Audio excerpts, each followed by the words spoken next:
Welcome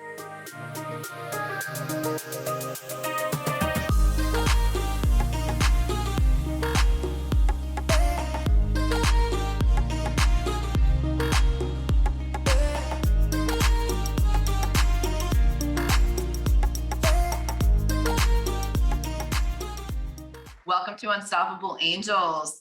Thank you for listening in. This is where we're going to talk about turning your pain into power and becoming unstoppable. Hi, Emily. How are you doing today? I'm doing pretty good. I'm so grateful to be here. Thanks for having me on today. I'm excited to hear more of your story. I really can understand and feel for you and your 15 years, I hear now, of going through this journey. Or is it longer than that? Oh, longer than that. Okay. I've been on the journey for 15 years. I have not been sober for 15 years. I get it. Okay. I completely understand. You're like, I wasn't there all that time. All right. I get that. That makes perfect sense. For that. But I've been working on it for a very long time. So yeah, I've got 3 years and 3 months of solid sobriety this time around. So proud of you. That's absolutely amazing. All right. So let's go back a little bit. Tell me a little bit about yourself. Tell me about your life, where you're from. You know, they say most of our personality is developed when we're, before we turn 7. So I like to ask these questions because I want to find out, what made Emily? Absolutely. Thanks for asking. So I'm from I'm from the Madison, Wisconsin area. I grew up in a small town called Cross Plains, like 3,000 people. I had a really loving family, but my parents definitely liked to drink. And so drinking was a big part of the culture in my friends and family. And I also didn't really think that it was a problem because that's what everyone did. And we got to go camping and like the parents were drinking, but the kids were running free and playing. I grew up in a small town, like I mentioned, so I could go to the bowling alley or to the pool or just kind of have like free reign. So I was a really adventurous kid. I was in sports, so I did dance and t-ball, and I just had a lot of fun growing up, and always kind of had an entrepreneur spirit, actually. So my dad did gardening, and we would have like the little gourds and pumpkins, and I would go outside of the bowling alley because we lived right next door to the bowling alley, and I would sell the gourds and pumpkins, and that was fun for me, and that like kind of continued through my life with the entrepreneurship, but so did the drinking. So because I saw that that's what my parents did for fun, actually, this is how I got the idea. They had given me tastes of drinks before, but I thought it tasted disgusting. So I didn't understand why the parents were drinking the alcohol until health class in about 7th grade, when they put the drunk goggles on us and we felt all silly. And I'm like, this is why we drink. It's fun and silly. So on the next early release school day, when the teachers go into meetings and we get out at noon, I brought some of my friends over and I was like, let's raid my parents' alcohol cabinet. Well, I didn't realize how the effects worked and that I would be drunk for a very long time with the amount that I drank. And I did actually black out that day. My mom came home from work at 5 o'clock and my friends like tucked me into bed and got out of there. And yeah, that was the beginning of my drinking career. So, I mean, that's a huge part of my story, and now I'm a sobriety. Okay. How old were you at this time? I was 12 or 13. I think I have sort of a similar story around that same age. I personally didn't choose to drink at this particular moment in time. I went to a amusement park, and my girlfriend decided to tell me she's now seeing my boyfriend. I was 13. I should have had a boyfriend, these young kid things, right? And so she gives me this, she's like, do you want this Coke? And she gives me Coke, and I chugged it, not realizing it was whiskey. And I too had a lovely blackout experience at 13. I probably should have learned from it. Okay, so you're 13 years old, you have your first blackout. Mm-hmm. Hold on, pause for 1 second. Sorry, did you hear those pause? That would be both my kids. Can you pause for 1 second?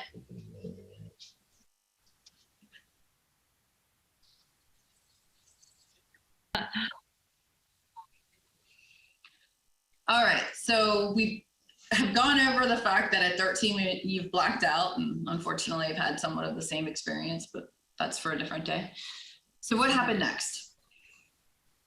Well, I went into middle school and high school, and I was kind of the party girl, and I kept it together though. I didn't get into that much trouble. You know, I still had good grades. I was on dance team all 4 years. But when I hit college and I was out on my own, I went to the tech college. So I didn't have to go to the dorm. So I got to live in an apartment with my party friends. And things really started to go downhill. I got a fake ID. I got into drugs. I started staying up all night. I stopped going to school. I stopped going to work. All of these things that were really important to me in the past, I just really didn't care. And my addiction really started to spiral at this time. Luckily, when I was about 13, 14, that's when my mom got sober. So it was really interesting. She got sober and I was just starting to drink. So I was like, this isn't fair. So I think I had some I think some of my not loving authority has come from that situation, which is really interesting. But I went to my first AA meeting when I was only 19 years old because I was falling apart and I didn't know what else to do. And that's what my mom did. But I wasn't ready to get sober. So that's where my 15 years started, from the first AA meeting that I went to, and just began to dabble. Mm-hmm. When you got into drugs, what kind of drugs were you getting into? So first it was cocaine and ecstasy mainly. And then every once in a while, if I went to a music festival, I would do acid, mushrooms, DMT, really anything. I only did heroin once and I snorted it, which I haven't really said that publicly, but it is what it is. I mean, I've done pretty much everything. And then later on, in my early 30s, after I moved to California, which is, I started doing meth. So I did meth for like 6 months. So I've done a lot of them. When you got into the drinking and drugs and all that, was there a facilitator? Was there something that happened that brought that on? Can you say, I'm sorry. When you got into all of that, normally I've noticed that if you get into, I did lots and lots of drugs myself. These aren't real. I can tell you right now. I mean, I had my party times and it's something that I've had to finally accept and speak about because it is who I am. But there were things that happened to me that drew me in to this kind of lifestyle. So was there any kind of an event that was a catalyst for getting into this kind of party lifestyle? People say that, and I do believe there was probably a few traumatic events that happened when I was younger that I haven't totally uncovered yet. But I've always felt, and I still kind of feel, like I just wanted to be around people. And so much of it was like going out and being around people and having fun. I loved going to see live music because I was dancing. And I do believe that I have it in my genes because it's hereditary. So I wasn't raped or anything. And my drugs started when I hit 18. But when I was 21, my brother, who also had a drinking problem, did get in a drunk driving accident. And he was driving his truck and he was taking some back road because he thought he was going to be sneaky, and he flipped his truck and it had gasoline in it for his boat, and the truck blew up and my brother died. When I was 21 and he was 25. I was on a 2-day bender when I found out. My parents were calling me and texting me and I wasn't answering, and they showed up at my door, and I had been up for 2 days and I was on alcohol, cocaine, ecstasy. And so that was traumatic, but I had already been on my journey. So that didn't help at all. No, I can't even imagine that. I'm sorry. I can't even, it's like, okay. So at this point, now you're at a low, obviously. You've been dealing with this for a while. Your brother, how did you handle that situation? Well, I cried and drank, but I would have periods of sobriety because my mom was sober and I knew that I had a problem. So I would string together, a week here, a week there, 2 weeks, but then I would go on another bender. So I would have sober time where I was kind of dealing with the grief. My parents were really good about, we had a celebration of life and we talked about it. His funeral was actually on the 4th of July to kind of be more of a celebration type thing. So I do feel like I dealt with the feelings. It was definitely emotional. I cried, from time to time and talked about it a lot. I didn't get a therapist or anything like that, but I had a lot of family and friend support. But I continued to drink just like the path that I was on before that happened. Nothing really changed there. So how old are you at this time? I'm 37. 30 at the time that your brother passed away? Oh, no, I'm sorry. I thought you meant this time, No. like right now. That time I was 21. So what's the next steps for you?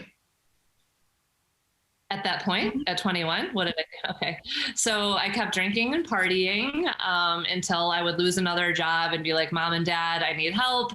And at some point I did find outpatient recovery, this place in Madison, Wisconsin called Connections. And it really did change my life because it was something that was other than AA. And I didn't totally resonate with the 12-step program, but it was still a recovery group. I started to feel connection there. And then they also really encouraged us to do sober activities. So like going bowling and hiking and stuff like that, because I had all of my friends were party friends. All of my friends went to concerts and festivals. So I couldn't see what my life would look like. I thought that everyone that was sober was dorky. And I was like, what do you even do when you're, in your early 20s if you're not drinking? So the outpatient helped. I started to stack up like 1 month, 3 months, a little bit more time. But I would still keep partying up. I wasn't ready to give up the party lifestyle. So really what happened after that is I found yoga when I was in my late 20s. And that was the most pivotal point in my recovery journey because I connected with my breath and I connected with the movement and the music, which is similar to what I was kind of craving from missing the dancing, but also the community. And for the first time, I got purpose and passion because I figured out I want to become a yoga teacher. I want to teach this. And then I was like, I want to open a yoga studio, the entrepreneurship coming back in. And it really shifted to have that purpose and passion in my heart. And I was able to stack up more time, but I still wasn't done. So, yeah. So you started yoga. So you're starting to figure things out. You're starting to get your breath under control. Your life was a little more stable at this point?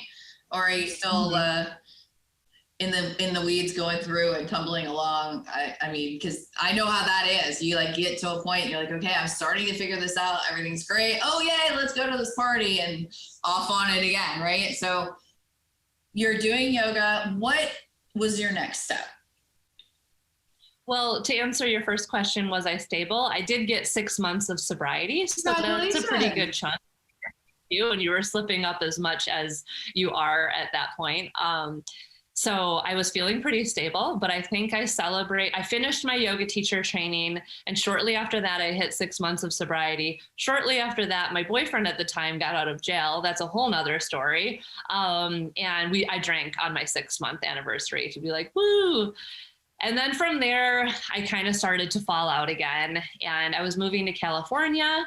And so I got that 6 months of sobriety, moved to California, hung out on a weed farm where I was trimming weed to make money.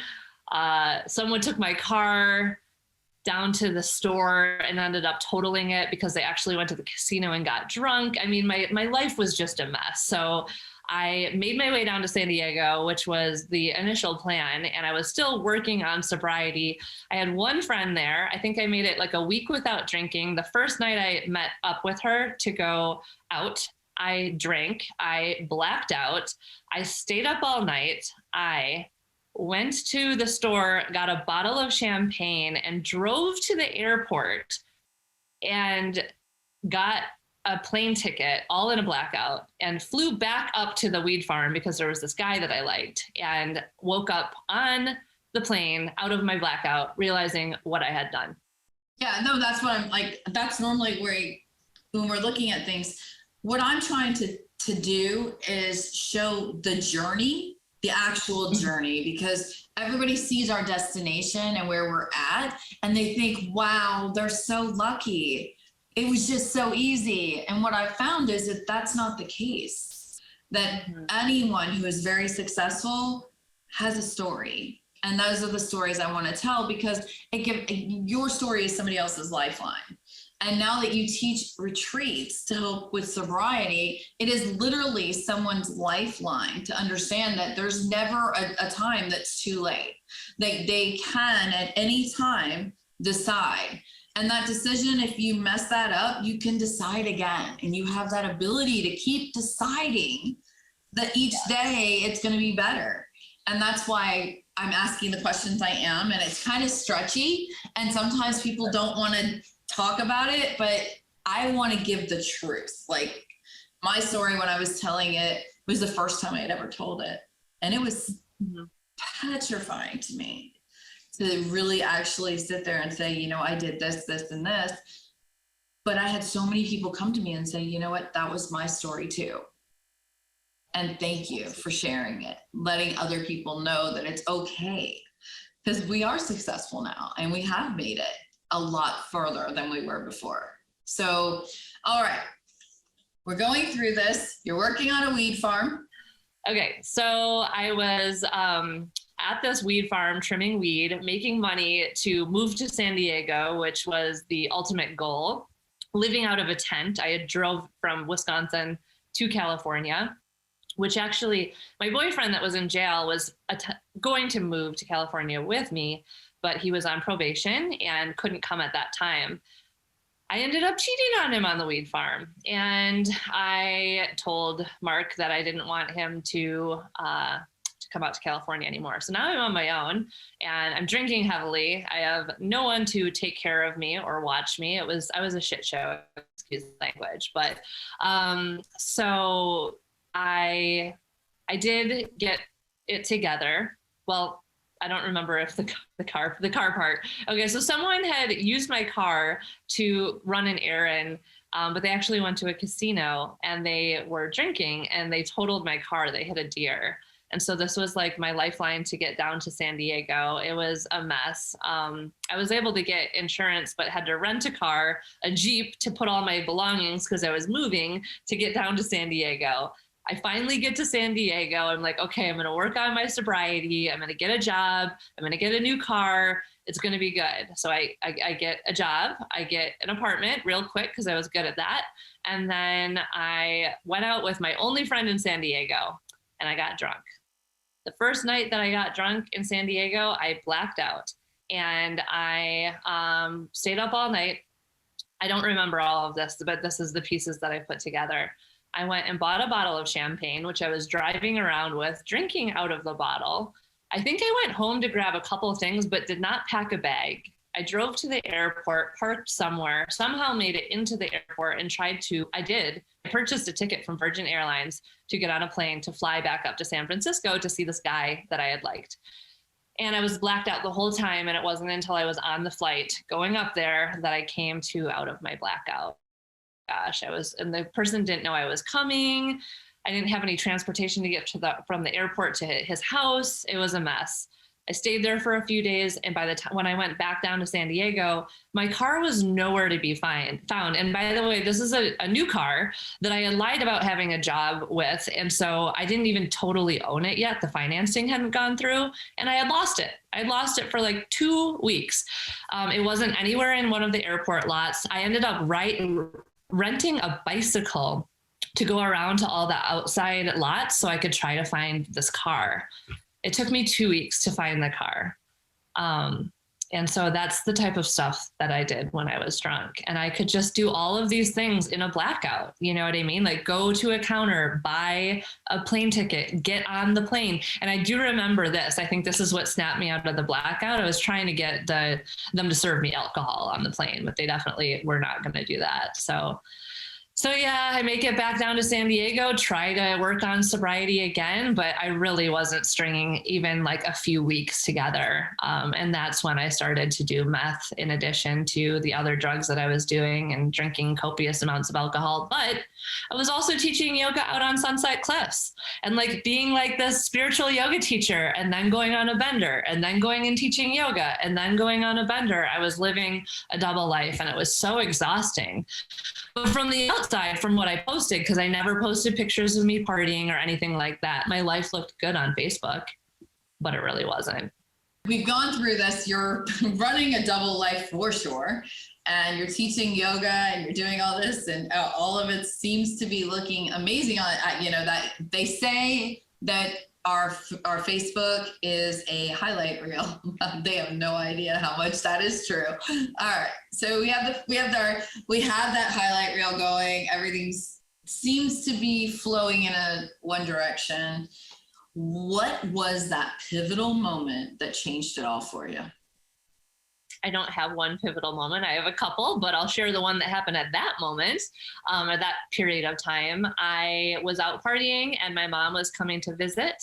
She was coming to visit from Wisconsin and I was going to pick her up at the airport, but I was on a bender and I ended up passing out, and she took a cab to my apartment because she knew where I lived and found me passed out. It was her first time coming to visit me in California. And she also found meth that my downstairs neighbor had left under a rock for me because I must have requested that so I could like get through and meet up with my mom, which makes no sense. That's how far gone I was. I would never do that in sobriety, obviously. So she was like, you need to get out of this apartment. You need to get into outpatient treatment. Like, I am not leaving California until that happens, because she now knows that my downstairs neighbor was my dealer. That's how I got into it. And so I did. I got a new apartment in Ocean Beach and I got into outpatient and I stacked up some more time, probably about 3 months. I started to get better. And then I was done with the outpatient and then I started in again, doing the same thing. So it wasn't, and that went on for a while. And then I got 30 days of sobriety on my own at one point. And I met this man who wanted to date me. And I was like, I wonder how long I'll be able to sneak that hide that I have a major problem. And it didn't take very long. First time we drank together, it was a mess. But he stuck with me and we ended up getting engaged eventually and moving to Arizona and buying a 20-acre property, building a retreat facility. We got married. We were the first wedding here. And then we were so stressed building the wedding venue and getting ready for the wedding that shortly after the wedding, I kind of started to lose it. I was like, I deserve to drink. I'm so stressed. We had some issues with some permitting. And I ended up getting really drunk one night by myself because I thought that I deserved it. And before that, I was starting to fantasize, like maybe I can just go to a festival once a year or something like that. And I got so sick from drinking that one day because I had been sober about 1.5 years at this point, maybe a little bit longer. So sick, puking, just the next day, couldn't stop puking. And that was the pivotal point. I never had a drink after that because I knew I was working so hard on all of this holistic stuff, the yoga, my business. At that point it was a wedding venue, which we've decided not to be a wedding venue anymore. But I finally realized for the first time that I don't deserve to be hungover. I don't deserve to black out. I don't deserve to put these toxic substances into my body. So yeah, it was more like a self-realization, and like I didn't go to jail. I didn't get a DUI. It wasn't anything like that. Somehow you have the angel wings. And honestly, I feel like my brother, Mike, has been my angel protecting me through all of the things that I've done because it's been a dark road. So. I really want people to understand as you say it, because we've both gone through leadership. So we are able now to talk about things that were extremely big in our life. And we can almost do it where it doesn't have the same emotional impact as it did, right? We're having a conversation and we're talking about these things, but truly for people to understand where you were and what you were going through, it is very important to note that this isn't a simple road. This is a lot of really, really, really strong, different events that happened, like leaving your mom at an airport and being on a bender, not being there. And it's easy for us to talk about these things now, but for other people who are still there, we feel you. We understand what you're going through. And we now have the tools to be able to have these conversations that we couldn't have done before. And that's what I brought this for, because it takes a lot to be able to have these conversations and not be just crying our eyes out and so emotional that you can't really speak. It's a lot to talk about. And some people are like, your show's so great, but it makes me think about so much. I'm like, that's exactly it. It does. But let's talk about, okay, now you're on this road to recovery. You've been sober for a while now. You've got your retreats going. So tell me what you're doing now that is so amazing, and what the success story of this has been. I love that. That's my favorite part. But before I go into that, I want to just touch on what you just shared, because that's really important, like talking about these heavy topics. And like, I can talk about my brother dying in a very tragic car accident with no tears coming down my face. And also I can talk about those super shameful stories with not feeling shameful anymore. And I think that's because, first of all, I have shared the stories multiple times in recovery. That's what we do, is share our story. But also I'm living in the solution. Like, that is not me anymore. And I do know that substance makes us do things that we wouldn't do sober. Not that I don't get to take responsibility for the things that happen, but I know that's not me, my true soul, who I am. So I just wanted to say that a little bit. It's very true. Mm-hmm. Yeah, I'm not who I was 7 years ago, 10 years ago, 20 years ago. I'm not anywhere near that person. And I'm thankful for all of her lessons, but I have wings now. I learned to fly. I love that. Yeah. So I've learned to fly too. So I like to say that I'm happy, sober, and free, rather than saying, hi, I'm Emily and I'm an alcoholic, because I feel like happy, sober, free is way more empowering. So I moved to Arizona. We decided that we weren't going to do weddings anymore, and I started doing retreats. And so I host women's retreats. Generally, they are for women on the sober path, or at least looking for a sober curious or an alcohol-free experience. And we have a lot of fun. We do yoga, breath work. Sometimes we take a day trip to Sedona. There's sound healing, sharing circles. The food is always amazing. And it's just really a time to connect, because a running theme through even my childhood is I love connecting with other people. Like I mentioned, I grew up in a small town. My mom babysat, the neighbor kids babysat. There was always people around. And so that went into my party years, like wanting to be around all the people in the party. And then when I detracted from that, I felt a little empty, but now my world has opened up so much because I'm connecting in all these healthy ways. So retreats, group coaching, I take leadership trainings and connect with other individuals who might not be on the sober path, but they're on the personal development path. And I've kind of shifted my recovery to personal development. So that's kind of what I've been doing for the inner work. But with the retreats, then I teach yoga, and I felt like there was something more. So I started Googling life coaching things. And I was like, maybe I want to become a life coach. And this ad popped up for this conference that was in Arizona, and I got a free ticket. So I went, and I was like thinking I wanted to become a life coach, maybe a sobriety coach, but I wasn't sure. And one of the speakers said, sometimes your thing, your niche, is so easy that you don't even see it because it's so easy for you and you do it all the time. And I'm like, I've been helping people with sobriety for years and years and years because I've been posting openly and I've been on the journey for so long, even though I didn't stack up like years and years. I've been working on it and sharing about it and helping others. And so I was like, I'm going to become a sobriety coach. And so that's what I did. So I started with one-on-one coaching. And then I actually, in the leadership training that we did after the vision portion, I got a vision to create a 3-month group coaching program because I saw how much connection we can actually have on the Zoom screen. And we're on round 6. We're enrolling for round 6 of this group coaching program. And for me, it's a holistic approach to recovery. So it's something other than the AA model. Lots of people love AA, but lots of people don't. And so my program has a lot of holistic things like how to use essential oils to help with anxiety, how to practice yoga and breath work. We also do work on some self-forgiveness and shame and building confidence and creating a vision for the future. Because for me, that was one of the most pivotal points of my recovery.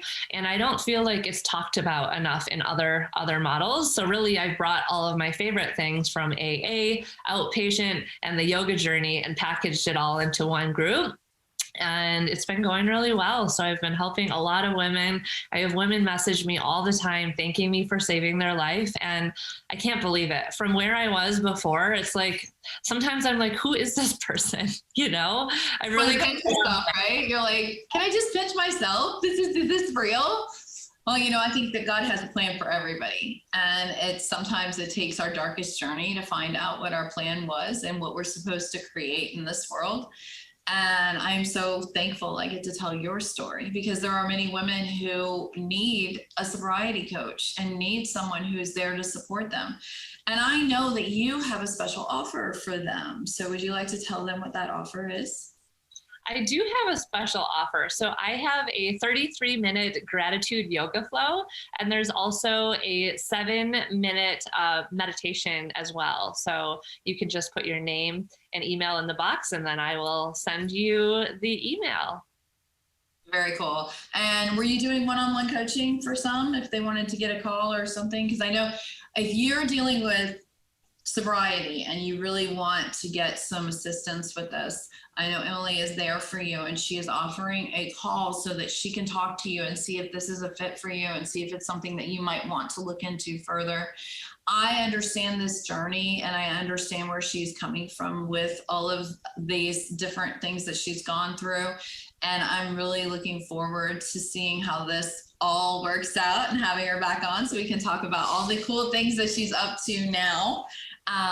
And thank you so much for coming today, Emily. I'm so thankful that you were here and that you were giving women a voice to understand that it's cool to be sober. It is cool to be sober, and it's fun to be sober. And yes, I forgot that I gave you the link for my to book a call with me. So I offer 30-minute complimentary calls, and a lot of people are nervous, of course, before getting on a call like that.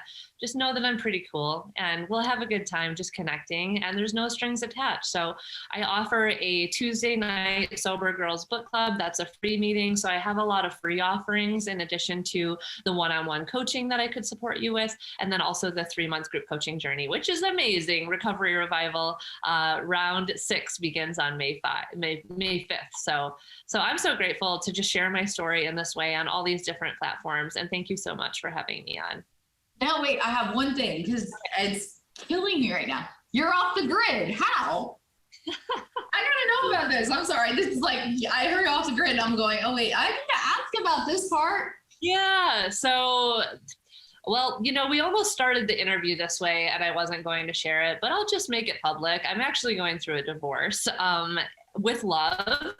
And that is only because of my recovery and my yoga practice. And I have no desire to drink. So my husband and I bought this 20-acre property, and I would have never moved off grid, but he is kind of like a prepper type guy. And so how? The property is really cheap. So that's the first how. It's only $1,000 an acre where I live in northern Arizona, in the middle of nowhere. So that's the first how. So we bought 10, we fenced it in, and then we were like, I think we want 10 more. So we bought 10 more. And then we've just communicated with people out here in the community. Everyone that's in this neighborhood, everyone has 20, 40, 80 acre parcels. They're all off grid. And so we just got tips. You know, you have to, we have like a tiny home compound that we have going on. We have the large wedding barn, which is now the retreat barn. We had to do, you know, septic system, solar generator. It's not the easiest thing. People are like, oh yeah, it'd be so cool to live off grid. But like our power situation right now, If I wanted to do laundry in the morning, I can't. I have to wait till the sun comes up. You know, if I want to dry my hair, I got to wait till the sun comes up. So it's a lot of things that people don't think about. We don't have a well because they didn't recommend digging a well, because you could spend $20,000 digging a hole or drilling a hole and not hit water. So we actually get water. In Arizona. Like you are in Arizona. But there is a well just about a mile away. So there's a water truck that delivers the water. So I don't haul the water myself. Like twice a month, they come and fill up my tank for $80. I've got a big soaking tub.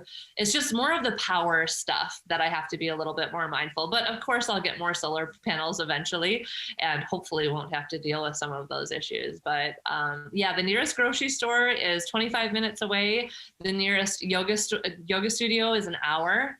And the internet is kind of rough out here. I recently just got Starlink, so finally I'm able to actually do interviews like this, but yeah. I'd have to go into a coffee shop or something like that. So any other questions about it, I'm happy to answer. Oh, thank you. I think that was, it was very interesting because my husband likes to prep too. So we've been overhauling our RV, and we want to put solar in that. You know, you need to have gotta have some sort of a plan. If you have to get off grid, you gotta have a plan, right? So yeah, I just had to ask. Absolutely. Thanks for asking. Yeah, it's Thank really you interesting. again for coming, Emily. It's been such an honor to have you here on Unstoppable Angels, and I look forward to chatting with you again soon.